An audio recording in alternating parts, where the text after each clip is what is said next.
I guess we're about ready to get started, so let's begin with a word of prayer. God, we thank you for the many ways that you care for us and all the things that you've provided for us. We're grateful for the youth group this last weekend having such a good time over at Winterfest, and for all the lives that were touched and changed there, and especially for the commitments made to you. And so we just pray that you would bless and keep and go with all the people impacted by that experience. Be with us tonight, Lord, as we continue to reflect on how we can be your presence and your people in a world that is twisting and turning and not really sure what it wants to be a lot of the time, Lord, but help us to be faithful witnesses in all things.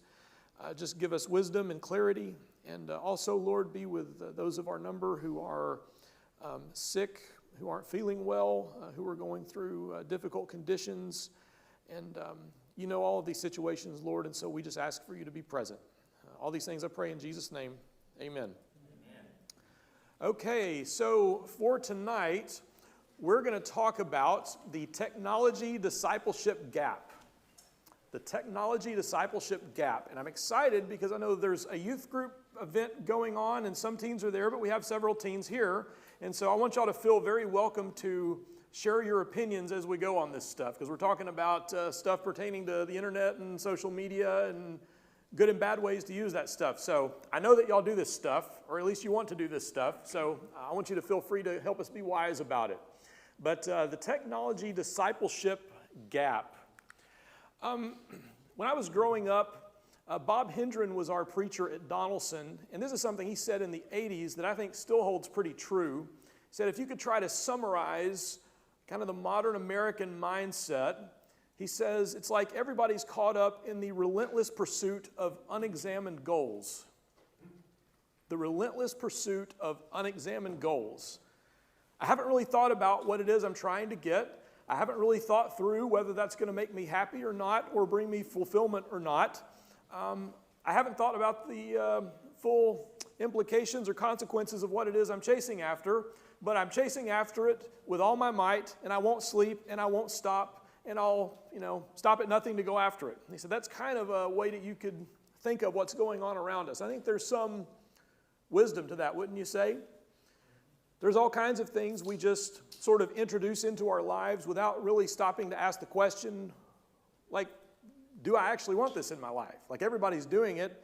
Because it's new, it must therefore be improved. And if everybody else is doing it, I've got to do it. I think I've made the point before, something I appreciate about the Amish. I'm not interested in becoming Amish, but you have to respect the fact that before they introduce something new into their society and into their households, they really pause and give it a hard look and say, do we want this or not? And if this is going to be part of our lives, what role does it get to have? What roles does it not get to have? There's some wisdom in that. And again, they've landed a different place than I have on a lot of things, but I still respect the process of that, because I think it's a temptation for us always to be, again, the question is, what's the newest thing? And if it's newer, it must be better, so therefore I got to go out and buy it and have it and get hold of it. I'm thinking, actually, just reminded, my dad had there was like a director at the place that he worked, and this guy was really concerned about image. Like, he spent tons of the city's money to move a bunch of trash cans somewhere because he wanted better curb appeal in the projects that he was managing. He did a lot of weird stuff. It was obsessed with image, but when iPads came out, immediately he started demanding somebody go get him an iPad. And so this guy would walk around with an iPad, and he never turned it on and had no idea how to use it. But it was really important to him that he had an iPad. And he would ask questions like, talk to the IT department. Are we in the cloud? Like, why are you asking that? Are we in the cloud? We need to be in the cloud. Yeah, we are. Okay, good. Didn't know what it meant. But, there's this thing. We have to try and stay current. And there's a lot of pressure to try and be in touch with this stuff. So we're always kind of chasing ahead without really asking the questions about what are good or bad ways to use this stuff that we're introducing into our lives. And one of the challenges, especially with modern technology and social media, is that it's kind of unprecedented. And so I'll say a lot of the stuff that I'm sharing tonight in terms of like maybe some bad examples of what not to do, at some point in time in like the last 15 years, I've probably committed all of these errors myself, because when social media was new, none of us knew how to use it. In fact, this is one thing I like to joke with the baby boomers about and the older generations. Like, y'all's parents did a lot of stuff well for you, but they never taught you anything about how to use social media, did they? Right? It's a huge gap in your upraising, right? But it didn't exist. So we're all still kind of figuring it out. I think we're getting better at it. We should be getting better at it, but it's a new thing, and not easy to know exactly what to do. So when we talk these days about modern addictions, wouldn't y'all say it's true that substances are really just one of the few things we could talk about these days as it pertains to addictions? Think about this. 85% of U.S. adults have smartphones. 85%. 85%. The average American spends 5 hours and 24 minutes a day on their smartphone. So, we did that interview on the stage a couple of weeks ago, and that's one of the things I think comes through really strongly when we're talking about, like, how do we reach this younger generation who is completely surrounding us, right? We're swimming in millennials. They're all over this area that we live and where we worship, and everything they do is on their phones. And so, like right now, something I'm kind of thinking about beginning to work on is, how are we going to do more to expand our digital presence? Because if we want to find them, that's where they are. The digital world is our new front porch. We've got to be in those places. Just the way that Lady Wisdom in Proverbs is shouting in the marketplace, the internet is the marketplace. So we've got to have a voice there. We've got to have a presence there. But 5 hours and 24 minutes a day, on average, on their phone, checks it at least 96 times a day or once every 10 minutes. Once every 10 minutes. And as I'm sharing these statistics, I decided I didn't want to look at my phone and ask the question about how bad am I personally. But I can tell you one time when I was at Old Hickory, I was on my computer and I was working on stuff, and I had just checked my email and I saw that I didn't have any new email messages, and I got out my smartphone and I opened up my email app there and checked the very same email and thought about, think about that for a second, right? Like, just you start doing this stuff impulsively, compulsively. But this has become a really huge thing that we have to get a handle on. It's also worth noting, for teenagers, since 2012, there has been a noted decrease in psychological well-being. There is a definite connection between time spent looking at screens, and the research that I've seen so far, they haven't divided it up yet based on which screens have the worst effect. So we're not just talking about, we don't know how much of this is smartphone or tablet versus what they're watching on television, but since 2012, teenagers seem to be doing a lot worse psychologically, and there's a direct correlation between having more time in front of screens and having poorer self-esteem, life satisfaction, and happiness. I mean, they've done the research and it's there. And that, the more time you spend with screens, the more time this happens. Some of it, of course, it's got to have to do with what we're doing while we're using the screens. There've got to be positive uses of these things, but the truth is that a lot of people use this stuff in really cruel ways, or at least we put out false versions of ourselves that make other people maybe feel a little bit less about themselves. But something about constantly looking at other people's lives on these devices is having a bad effect on us. Now, on the other side of this, teenagers who participated in in-person gatherings, who played sports, who exercised regularly, even stuff like homework, they mentioned specifically like involvement in church activities, those teenagers experienced an improvement in psychological well-being. So, when you do these kinds of things, you end up in a healthier place. When all you do is stay on your screen and your device, you end up in kind of a worse place. And so, it's not necessarily the case, I think, that we need to abandon them entirely, but we have to have, again, the conversation about how much of this, for me, is a good thing, how much is too much, and what are the ways I'm going to use this or not use this. I think that's important. So, before I start jumping into all the stuff I've got to share, I wanted to throw this question out and get your opinion. Digital discipleship is a concept that's been in the back of my mind for a few years now, and there are getting to be more resources on it. I haven't seen any that I'm totally enamored with, but how can we do a better job practicing and teaching digital discipleship? And I use those two words intentionally. Practicing, like we need to actually use it well, but then teaching, we also need to teach other people how to use it well. How can we do a better job at that? I'm just curious if you have any thoughts on it. What would make us all better disciples as we use technology? Go ahead.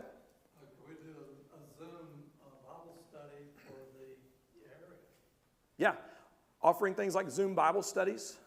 And what's interesting about doing that, so just before we moved here that fall, I was teaching a course for Harding Graduate School, and it was an all-Zoom course. And my students were all over the United States. I had some in Chicago and like Florida and California. I had a student in Switzerland, one in Nigeria.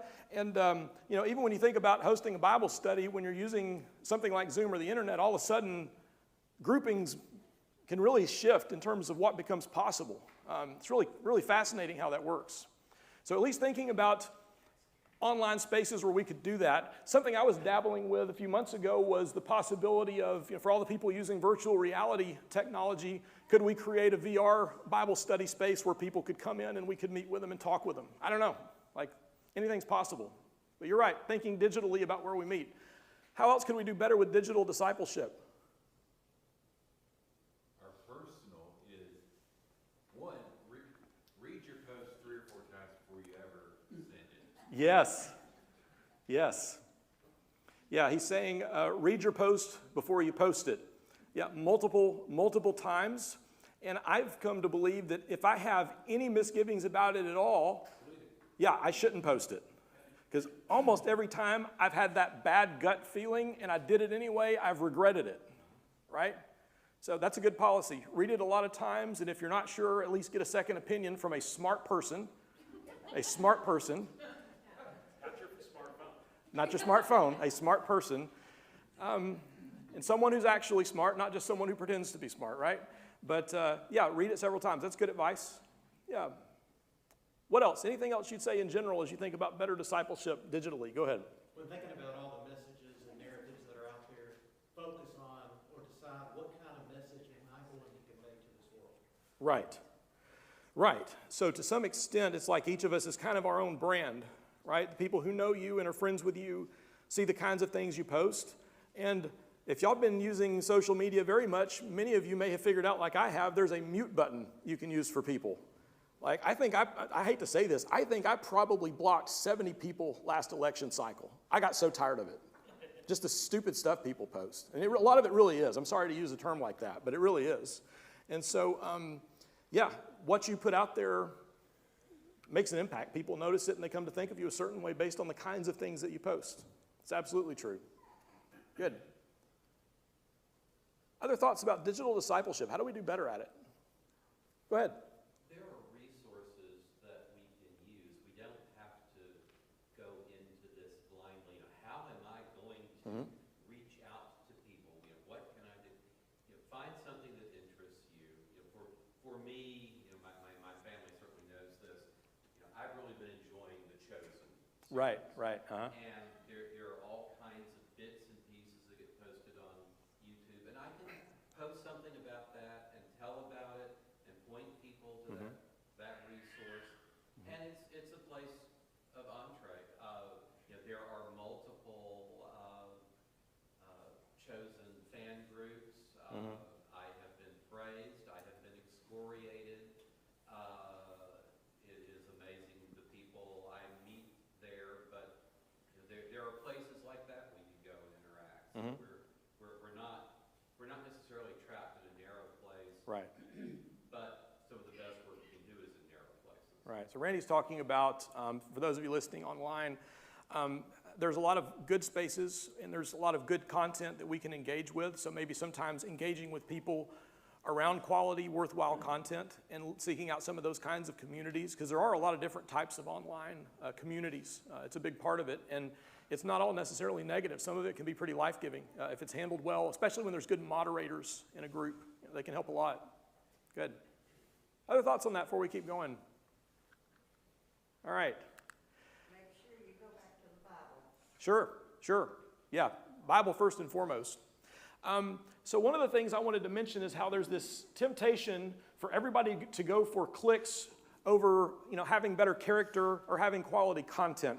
And I'm picking on Ben Shapiro because I think he's kind of one of the best at just really, if you've never seen Ben Shapiro, he talks really, really fast. And he just kind of overwhelms people with information when he's arguing with them. But what was interesting to me is I think in a lot of contexts, he would actually be kind of a kind and charitable person. Not always, but I've seen him do that. But, the headlines, like I think I Googled the words, Ben Shapiro destroys, right? And then look at this is like 4 pages and pages of videos that are a couple of minutes long, 6 minutes, 2 minutes.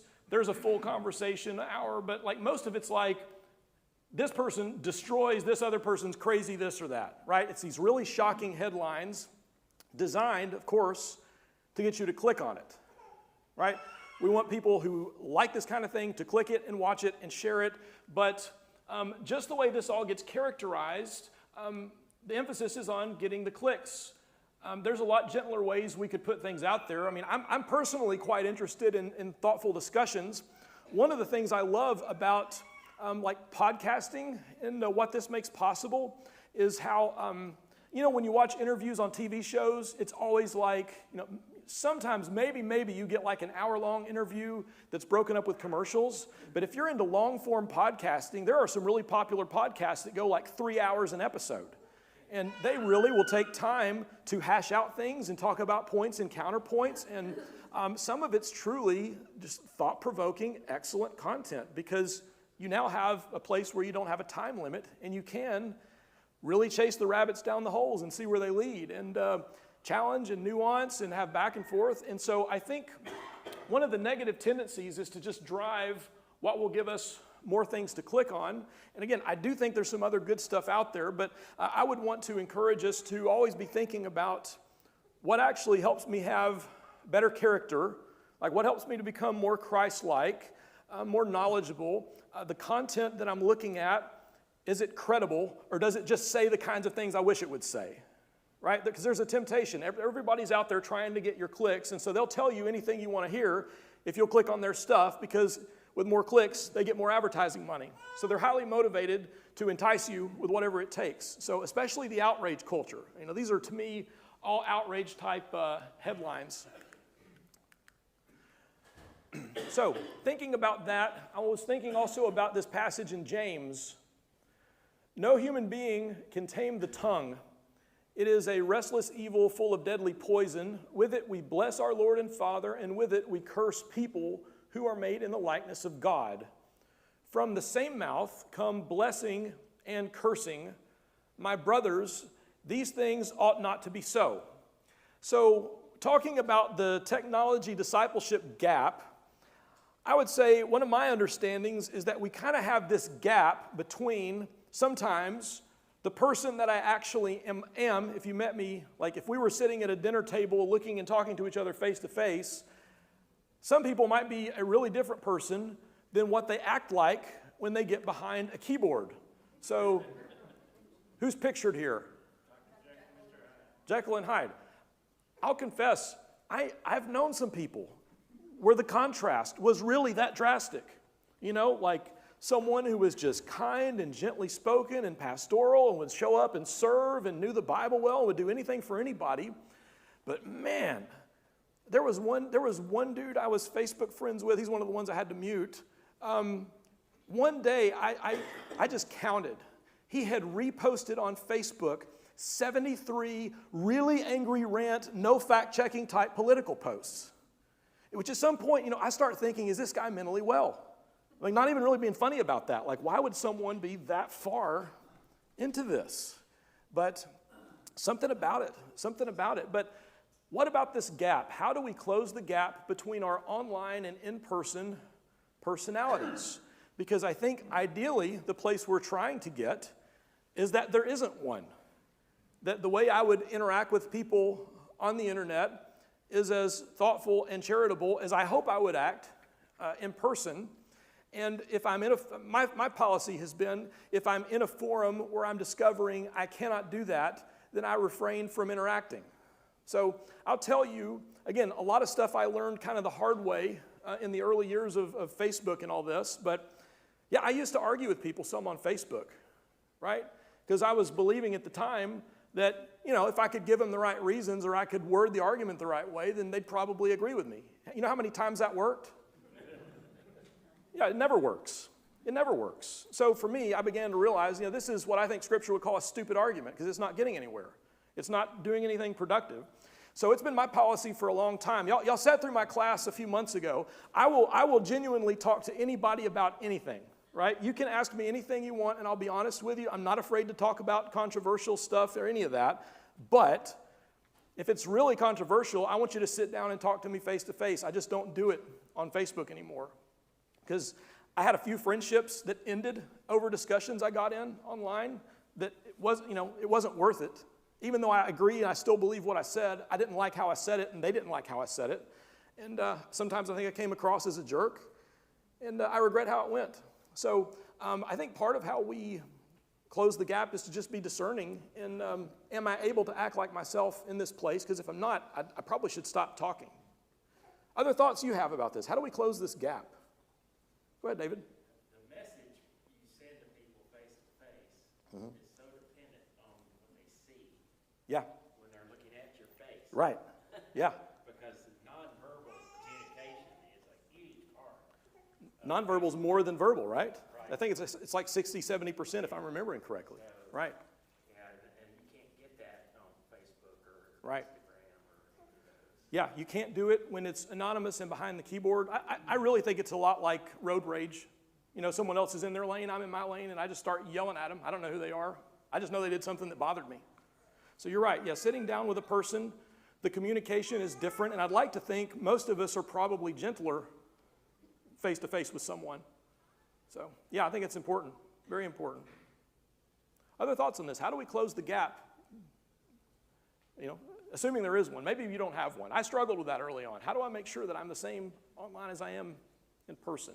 Any other thoughts on that, Randy? You recognize that God's there with you in both situations. Right, right.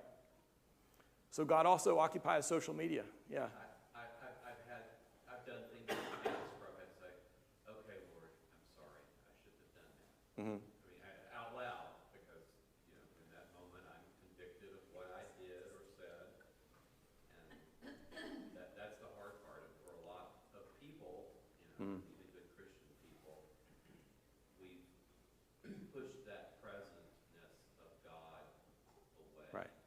Yeah. And so our sense of guilt is Right. not as great. So the internet is kind of the newest last frontier, and it's kind of wild and untamed. I mean, even now it's still fairly untamed. And yeah, it's easy to treat it as if it's just its own category and the rules don't apply, but it is my opinion that everything Scripture says about speech applies to what we do online. It should. Because this is another form of speaking and representing myself, and so I should be really careful about it. Good. Harvey? One of the things that it's a term that I've grown to love because I think I invented it, but I call it a snark fest. Snark fest. Yeah, much of our political information, it's all, who can make the biggest zinger? Right. You know, who can make the big splash? And again, it gets back to the clicks. Right. And it's like, I can fling a snark or two every once in a while, but I'm not going to engage in that, and I'm really ashamed of some of our political Yeah. leaders who engage in that. It's not productive Right. dialogue. It's really refreshing. There are a few who do it well, and to me it's always really refreshing when I find one, because they're not the average, right? Better than average when you can find that. Yeah. Polarization. Yeah, there's tons of that. That's when you do that. Right. Yeah, polarization, and we were talking last week a little bit about silos. We kind of get into our silos, and we don't cross-pollinate, and we punish people for leaning towards the middle. You know, we've got to go further and further to the extremes. Yeah. Good. I like this quote too. I'm assuming he actually said this. Mike Tyson, social media made y'all way too comfortable with disrespecting people and not getting punched in the face for it. So, but it is a problem though, right? So something about the face-to-face conversations where I would never say anything bad to Mike Tyson in front of Mike Tyson, right? And I would also remind us of this. If you don't know this, Big Brother is definitely watching you. It's really funny to me because a few years ago, around 9/11, we were having all these arguments about things like wiretaps and can you listen in on people? And like, I don't know if y'all thought about this, but we have wiretaps now that we call things like Siri and Alexa. It's like, hey, wiretap, play me some more music, right? Like, they're listening to us all the time. So you ever talk about something in your living room, then have the advertisement pop up on your Facebook? Like, they're definitely listening to everything you do, right? And you search for something one place and it shows up every place. Like, that's retargeting they do. So it's definitely the case that Big Brother is watching all of us, but we have to remind ourselves that everybody else is watching me too. We had a lady at Old Hickory, passed away recently, named Bitsy Oliver, who is just this fountain of positivity, just this really, really sweet lady. And I was talking to my teenagers one time about how, you should think of it, if you've got like 100 followers, anything you post on social media, you shouldn't post it unless you'd say it in a room with 100 people there, right? If you don't feel at least that good about it, that's literally what you're doing. You got 300 Facebook friends, you just gave a speech in front of 300 people. Is that really what you would want to say? And I remember one of them responded, well, the other thing is, no matter what we say, Miss Bitsy will see it and she will comment on it. Every time. Every post, every person, something positive in response. But it was a nice reminder that, hey, people are watching. And it is the case, I think, that we watch each other. If we're on those platforms together, we see the people who are negative or positive or argumentative, and people probably watch us more than we think that they do. So I want to mention as we go a few different cycles of outrage. There's a bunch that we could talk about. I'm just going to reference a couple of common ones. One is what we would call mob justice, the cancel culture. Think about John chapter 8. The woman caught in adultery, and they're all kind of hyped up, ready to go, ready to stone her, and Jesus kneels down and kind of writes something on the ground. I will always wonder exactly what it is he was writing. A lot of theories on that. Nobody knows. But Jesus kind of de-escalates the situation and refuses to get caught up in the mob mentality. Then he says, whoever is without sin, let him cast the first stone. And it says the older people walked away first, and then the younger ones kind of followed suit. But something about the mob justice says, well, I'm not going to throw the first stone, but once everyone else starts throwing stones, I'm going to lob mine in there with them. That's kind of what we do. And again, I think we let the rules that God has put down for how we should treat other human beings, well, since everyone else is yelling at them, I'm going to go ahead and I'm going to say the same thing. I'm going to jump in there with the rest of them. So mob justice, cancel culture, I don't think very much good comes from it. Then also there's counter outrage. They distorted the truth about my people, so I will tolerate distorted truths about them. My friend Kevin Burr defines hypocrisy as accepting in your friends what you despise in your enemies. He said that's the definition of hypocrisy. I tolerate it in my friends, but if my enemies do it, I despise it when they do it. He says if you have that kind of double standard, you're a hypocrite. I don't know. I think it's a pretty good definition. But when you see people doing something that drives you crazy, and then the way that you fight it is becoming like the thing that you hate. How do you fight evil without becoming evil yourself? How do you fight against Satan without taking on the tactics of Satan? Jesus is always inviting us to a path of love, the possibility of mercy and forgiveness and second chances, and all these things are very important. We might remember Deuteronomy chapter 7.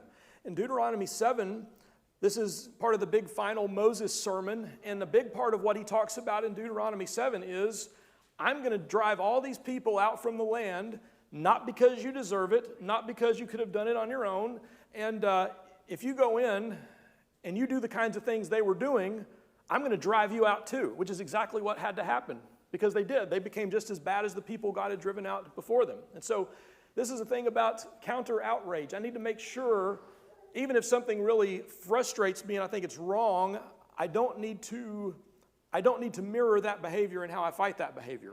If my problem is they're being dishonest, I don't need to support something else that's dishonest that happens to have my slant. I need to always value honesty, good information, these kinds of things. Then, have you ever heard about the milkshake duck outrage? Did y'all hear about milkshake duck? This is a big thing a few years ago. So somebody has this image of a duck with a milkshake, and this is just a brilliant tweet. The whole internet loves milkshake duck, a lovely duck that drinks milkshakes. 5 seconds later, we regret to inform you the duck is racist. And at that point, nobody's allowed to like milkshake duck. All right, that's kind of how it goes, right? You have, there's examples of like GoFundMe campaigns where a person's gone through something terrible and everyone around the world donates all this money to help this poor person and their family sickness and tragedy. And then they find from 7 years ago, the mom posted something that was kind of racist or a little offensive, and then everyone responds with even more rage, kind of outbalancing the compassion they had to begin with. But this is kind of the way that it works, where it's like, The internet loves everybody, and then it hates them as quick as it loved them. And again, I think that we have to remember things like Romans 7, Romans 3 for that matter, where Paul is saying, you know, we all sin and fall short of the glory of God, and there's all kinds of things that I intend to do well, but then I find myself not doing the things that I want to do, and I find myself doing a lot of things that I don't want to do. You know, I'm a wretched person, he says. I'm not the person that I really set out to be so much of the time. But we need to view people through that lens instead, that people are sometimes disappointing, and none of us is completely consistent. And you dig enough in any of our past, and we've all got stuff that we've done wrong, that we're ashamed of, that we wish we would have done better with. And yeah, we have to make an effort at that. All right. So a few antics. These are from Ed Stetzer. He talks about some behaviors that he's seen church people get caught up in that I think are also worthy of a little bit of caution. One would be like the vengeful outcast. So you can find pretty easily groups that are like xchurchofchrist.com or xcatholic or x whatever, and people will forge a whole identity around kind of being against wherever they came from. And I think the problem with these kinds of approaches is that we don't really forge an identity based on anything positive or that we can build on, but that we forge an identity based around what we hate or we're against or what we're upset about. And it's really hard to find a way to make a productive, negative identity. Does that make sense? Have y'all seen anything like that? Yeah, so we can get kind of caught up in what we're against. I'm sorry, I think we are having a couple of microphone issues, but we're working on it. We're working on it. All right, so there's like the vengeful outcast thing. Then there's the Chicken Little thing. So what is Chicken Little always saying? The sky is falling. And so some people get into this tendency to see the worst part of everything. Everything is negative. Everything's bad. When you try to point out something good, yeah, but you're not looking at the downside of it, you know, the ever Debbie Downer. And one other thing that's problematic is when someone who disagrees with them raises what might be a valid concern, they dismiss it, right? I don't want to hear it because I don't like the other stances that that person has. So I don't give them a fair hearing. I don't give them fair treatment. And what people kind of think is, I'm being this realistic person about the direction things are headed, right? They're trying to take on this prophetic role in talking about the future, but being Chicken Little isn't the same thing as being prophetic. I remember one time, kind of a heated discussion between two guys at a church in Arkansas, where one was, you know, he was just trying to be kind of silly, but he said, you know, this old world, you know, it's just going down in a handbasket, and I'm just going to be sitting there on my front porch watching it burn, you know, that kind of thing. And then this guy in his late 30s who'd been, you know, just working his tail end off at stuff at church, trying to make a difference, trying to make things better, trying to get people more involved and reach the community and make an impact, and he got so offended by that. It's like, well, why don't you get off your porch and help me? You know, like there's so many opportunities. There's so many things God can do if we were looking to let God be active. You know, we have to take a more positive view of God and what God is capable of. All right, I've been kind of running through these. Y'all have any thoughts on this? Y'all see any similar patterns you would identify? Problematic things? Any comments? Any examples of this stuff you've seen? I see a lot of nodding heads, but I'm curious if you have any you would say out loud. Yeah. News is so slanted, I just wish we had more contact. I mean, anything you said, you view it as 100% right. Yeah, news used, It's so slanted. it all predates me, but apparently at some point news was intended to be accurate. Yeah. Yeah. It was. Right. So it was it. Yes, I hear those stories. I wish I knew what that was like, but you're right. Yeah, all news today seems like it's all, for the most part, arguing a particular position or a particular slant. I saw a quote attributed to Denzel Washington, which, you know, however much you can trust the internet on quotes, but the quote was something like, if you don't watch the news, you're uninformed, but then if you watch the news, you're misinformed. I don't know where the quote came from. I think it's a pretty good quote. And that's kind of the dilemma, right? One of the things I love, anytime I go on mission trips, I require everybody to go on a technology fast. So we stay off of everything. I'll get on there once a day to post pictures of what's happening on the trip, but nobody else is using their devices at all. And I come back in the best mood I've been in a long time because I haven't seen any news.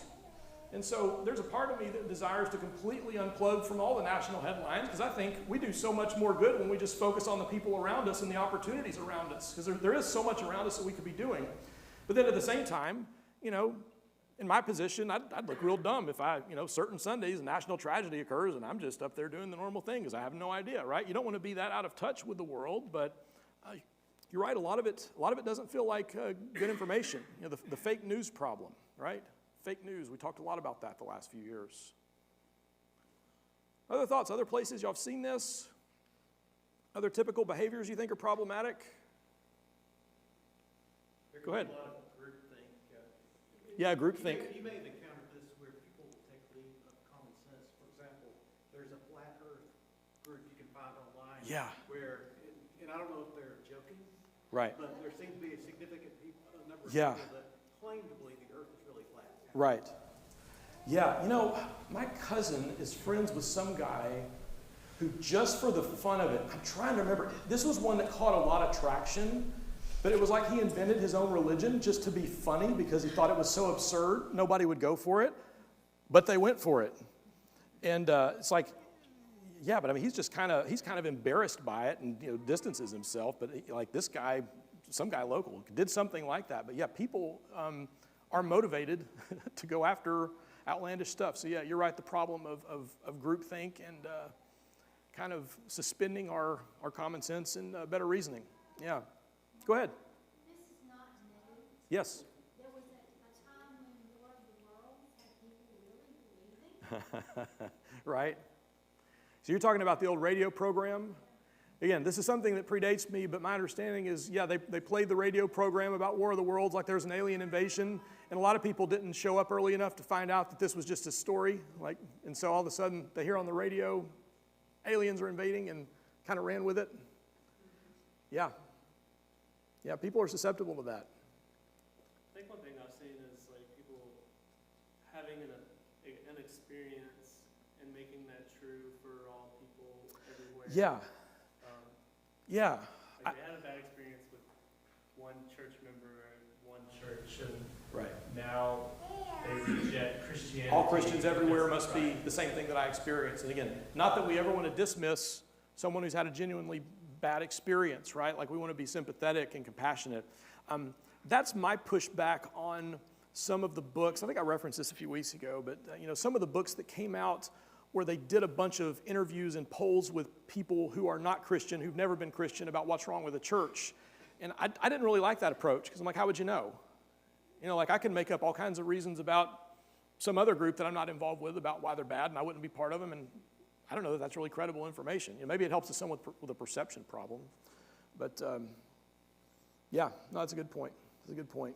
Good. Harvey? Two words that have helped me and that have guided me and that I've always been pleased that I've done. Don't engage. Just don't. And I've seen some stuff. This is stupid, that guy's uninformed. He's a jerk. Or he's this, that, and it. Nope, let it go. I go read something. Right. Right. Focus on things that are life-giving and helpful and productive. Yeah, don't get caught up in it. Good. So we mentioned the problem of Chicken Little.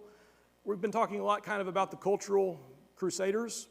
And to me, this is kind of a misplaced passion problem where some people, like I mentioned that dude earlier who's reposting, 70 some odd or more items a day, where you go, if this person took all the passion they are pouring into this topic they're just really upset about, if you took that much energy, that much creativity and effort, that much study, and you applied it to good things, you'd probably accomplish a lot of good. So it's fine to be kind of a crusader for good things, but we can kind of get caught up on the wrong things or things that are ultimately ineffective and don't help things along. So just kind of a passion on the side that doesn't get placed in the right areas. So loving things kind of in the right order. This is one that has caused me great frustration over the years. What they would call kind of a heretic retread. This is something that's been bugging me, especially since TikTok has gotten popular. Because like TikTok is a bunch of really, really short video clips, and people make TikToks about literally everything in the world. But everything these days is about very, very quick engagement and quick content. And so, occasionally I'll have like a kid who used to be in my youth group who will send me a TikTok reel about, whatever random topic where they make a few kind of strong claims about something. And for this person sending it to me, it's like it's caused a crisis of faith. But there's no nuance to it. There's no good historical research going on. And so my role in that is usually to slow down and say, yeah, okay, this thing they're referencing, well, you need to have this understanding and unpack it this way. And then there's this other piece. But they kind of go rapid fire. I see that happening a lot in the reel format. But it's just a problem in general where a lot of people will bring back up arguments that have been laid aside a long time ago and treating them as if they're this new authoritative thing. Maybe one of the biggest popular examples, it's not as recent now, but y'all remember the Da Vinci Code? Like they're having to make Bible studies and stuff so churches could combat this because it really was very influential, because it was creative and it kind of flowed together. I never read it. If I remember correctly, the premise was how Jesus was just a man, and the church only ever thought he was a man, and later they decided to make him kind of divine, and it's this big conspiracy that the church has been covering up all these centuries. And if you know anything at all about church history, literally the opposite is what happened. So you have early on, some of the controversy was they were so convinced of Jesus' divineness, they had to really make a case for him actually being human. And so, if you know just a little bit of church history, you knew it was just, creative writing, but many people don't know that stuff, and it could be quite a crisis of faith. But, that's an old argument that's been dealt with many times before.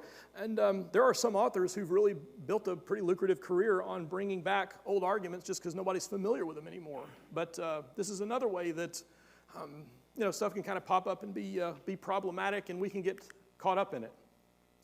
So let's talk about some positive stuff, right? We're talking about some warnings and about balancing some things out well. I would say this is one really good piece of news, is that our new tools, including, so all forms of social media and everything else, these new tools are making global platforms possible like never before. So as I mentioned earlier, that Zoom class that I'm able to do, like there are ways that we can engage with anybody, anywhere, that were never before possible. I'm just curious, let's talk about some positive things. What are some positive uses you have been seeing happening because of modern technology? So whether we're talking about large-scale interaction or you're talking about personal stuff, what are some good things that you value that have made your walk of faith better because of tech? Go ahead, Laura. I don't love sitting and reading because my mind wanders, and to be able to have audio on all the Bible, I think is awesome. You can also use it in your car. You can listen to the Bible to and from. You can listen to podcasts about biblical things to and from. So being able to get information is so much easier.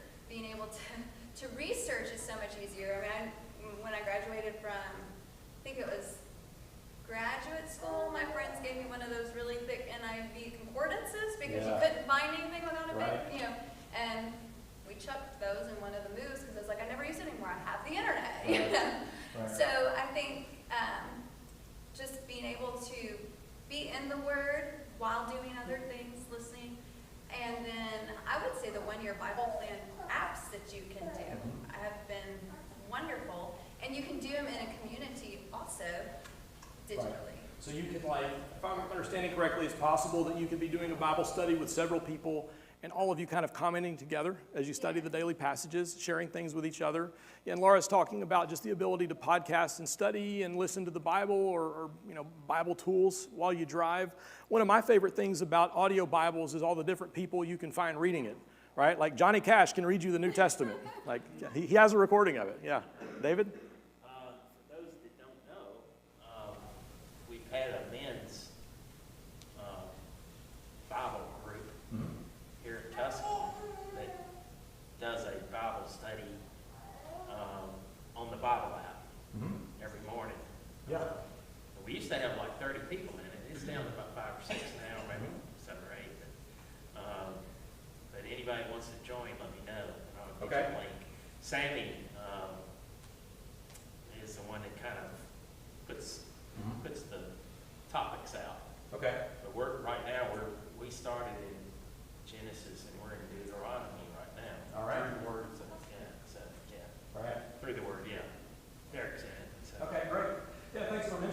so you're the guy to talk to if somebody would like to get added to that Bible study group. I can get it done. Yeah, so there's another good example. What else are good things that are happening because of what we have going with our technology these days? I don't know if y'all remember, we had a panel discussion in one of the Lift classes involving some of the youth group members, and I thought one of the things that Braden Clark said was really insightful, which is, the dilemma for most younger people these days is not finding information. They can find all the information they want, which is what you were just saying, Laura. Like, anything in the world's out there. The problem is knowing how to sort out what information is reliable and what is not. Discernment. Yeah, discernment. And that can't just be which one says the thing that I want it to, right? So I would say maybe that's one area we could work on as we talk about digital discipleship. How do we teach people ways to vet good resources, reliable resources?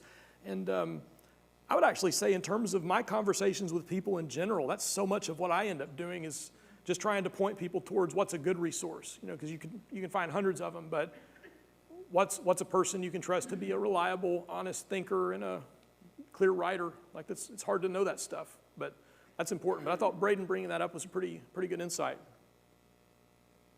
What else do we like about these global platforms that we have? The fact that you just like what's going on tonight. Right. It can be streamlined to, we have no idea how many people are actually tuning in. That's true. Yeah, one of my goals in the pretty near future is we've really got to get an audio podcast going again. I know it happened at some point in the past that we've really got to get that going, but that was a thing that amazed me in Texas. I would just randomly throughout the year get contacts from people who sometimes in other states, sometimes in a different part of the state, that for just some reason would hear something I said and I'd discover they were listening to our podcast because they would contact me about stuff. So like we made a really big change in our approach to children's education, and I just happened to mention that in a sermon, and then somebody from another part of the state contacted me and said, I'd like to hear more about what you're doing. And I discovered there were several people in town who had never set foot in our church and never intended to, that were listening to my sermons every week. Some who never attended our church from some distance, like out of state, and became some of our biggest givers, actually. Just started listening and started contributing because it's where they were getting their material from, but we were never going to meet them, but they felt compelled to do that. It's really interesting. Never necessarily saw any of that coming. Yeah. I need to keep commenting. No, go ahead. I like to use Facebook on Sundays. Right. And a lot of your, especially the things you pop up on the screen. No, yeah, I like that take you a do that. picture of it, Yeah. and then I'll just, throw a quote out there. Right. Passage or something. Interestingly, having lived in a 10-mile radius for 65 years, I know a lot of people in this area from all different arenas, and I get some of the most interesting comments from those people that probably never darken a door. Some of my old high school people and different things like that. Right. But it's I found it to be a nice tool just to throw a seed out there, of the word to people that probably never open a Bible. So. Yeah, if y'all are not friends with David on Facebook, I like that you do that. It's helpful to me as a preacher because I can see what things I'm sharing that are clicking with you, right? You're giving me in doing that, you're actually giving me very good feedback. That's useful feedback. But yeah, David will make posts where he'll share images of, things that I put on the screen and make a few comments of his own about, sometimes you're kind of quoting me, other times you're just making your own commentary. But I mean, I appreciate that. But yeah, that's a good example of what kind of a persona do you therefore have on Facebook? And the people who know you, what kind of a person do they assume you are? Even if they don't care at all about your religious faith, they know what's important to you, and they see you posting stuff that you're trying to put things that you think are positive out there. Yeah. Which my high school days, I ran with people that definitely were not religious. Right. So, some of those guys, some of them that I know for a fact, probably have never been in church the last 50 years. Right. Will say something, when I do that. And I found it really interesting. Yeah. That they are watching, like you said. Like when you think about Big Brother, they're definitely watching. Yeah, they're watching. Yeah. We're all looking all the time. Yeah. Good. Go ahead. Well, I post every morning my daily devotionals on Facebook and Instagram. And I started this after my mom died, which is coming up on 7 years. And I told Rick I wanted to, there's so much negativity on Facebook that I wanted to make something positive.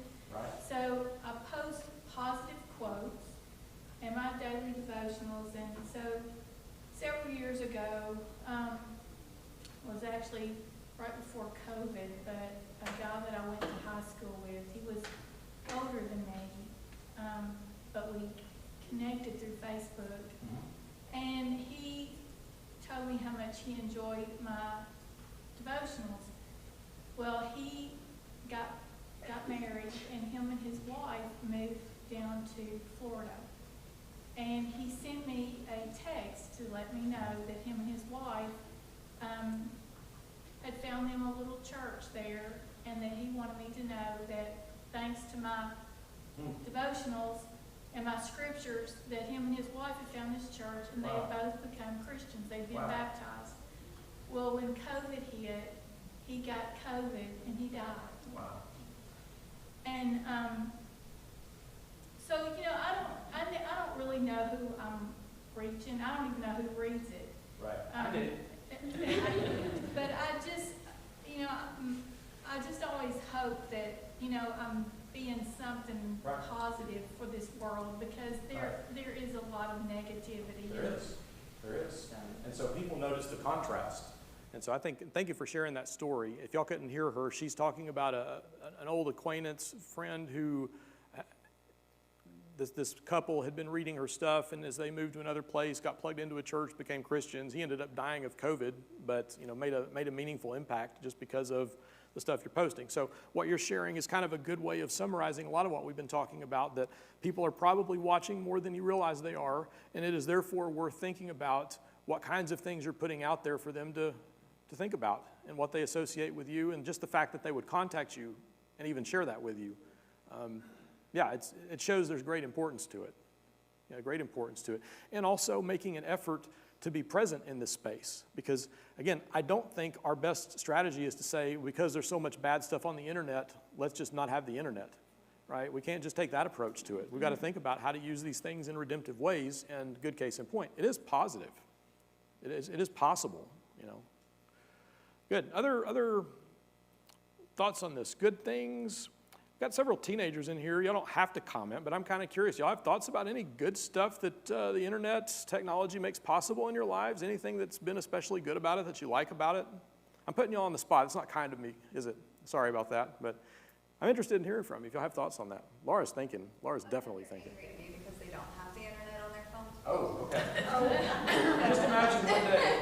It's okay. You gotta move at your own pace. Yeah, you gotta move at your own pace. But yeah, there's a lot of ways that it ties things together. Other thoughts on that? Anything? Yeah. Go ahead, Steve. I'm not a teenager, don't claim to be. Yeah, you didn't fool me at all. But early COVID, was able to work with Cooper on a religious study for his, Randy mentioned the Members of Churches of Christ